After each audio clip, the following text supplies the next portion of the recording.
Hello అండి, welcome back to our channel. ఈరోజు బెండకాయ ఫ్రైని జిగురు లేకుండా ఎలా చేసుకోవాలో చూసేద్దాం రండి. బెండకాయ ఫ్రై చేసుకోవడానికి కావాల్సినవి బెండకాయలు, ఆనియన్స్, పచ్చిమిరపకాయలు. బెండకాయ ఫ్రై ఎలా చేయాలో చూద్దాం రండి. ముందుగా స్టవ్ ఆన్ చేసి ప్యాన్ పెట్టి ఆయిల్ వేయాలి. ఆయిల్ వేడెక్కాక తాలింపు గింజలు, ఆవాలు, జీలకర్ర, ఎండుమిరపకాయలు, కరివేపాకు వేయాలి. ఇవి బాగా వేగాక ముందుగా పచ్చిమిరపకాయలు, బెండకాయలు వేసుకొని బాగా ఫ్రై చేయాలి. బెండకాయ ఫ్రై జిగురు రాకుండా ఉండాలంటే మీ అందరికీ ఒక చిన్న టిప్ చెప్తాను, వినండి. స్టవ్ ఆన్ చేసి ప్యాన్ పెట్టి ప్యాన్ వేడెక్కాక బెండకాయలు వేసి హై ఫ్లేమ్లో వేగనివ్వాలి. అప్పుడు బెండకాయలు జిగురు రాకుండా ఉంటాయి. మీలో ఎంతమంది ఇలాంటి చిన్న చిన్న టిప్స్ ఫాలో అవుతారో కామెంట్ చేయండి. ఇప్పుడు మన బెండకాయ ఫ్రై ప్రాసెస్ ఎక్కడి వరకు వచ్చేసిందో చూద్దాం రండి. బెండకాయలు సగం వేగేంత వరకు సాల్ట్ వేసుకోకూడదు. సగం వేగాక మాత్రమే సాల్ట్ వేసుకోవాలి.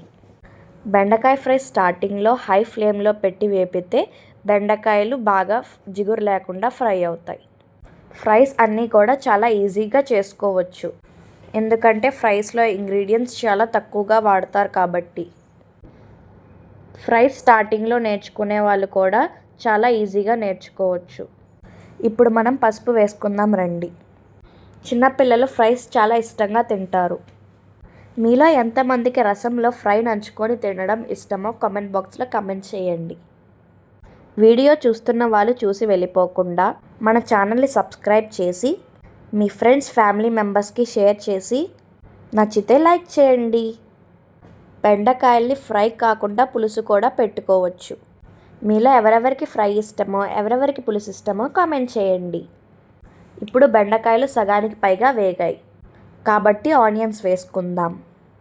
ముందుగా ఆనియన్స్ వేస్తే ఆనియన్స్ మాడిపోతాయి కాబట్టి బెండకాయలు సగం ఫ్రై అయిన తర్వాత మాత్రమే ఆనియన్స్ వేయాలి. ఇప్పుడు ఆనియన్స్ కూడా ఫ్రై అయ్యాయి.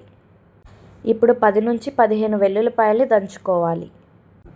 వెల్లుల్లి వేయడం వల్ల ఏ ఫ్రైస్ అండ్ కర్రీస్ అయినా చాలా టేస్టీగా ఉంటాయి.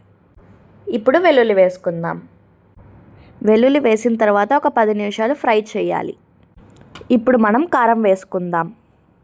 కారం వేసుకున్న తర్వాత ఎక్కువసేపు ఫ్రై చేయకూడదు. Fry complete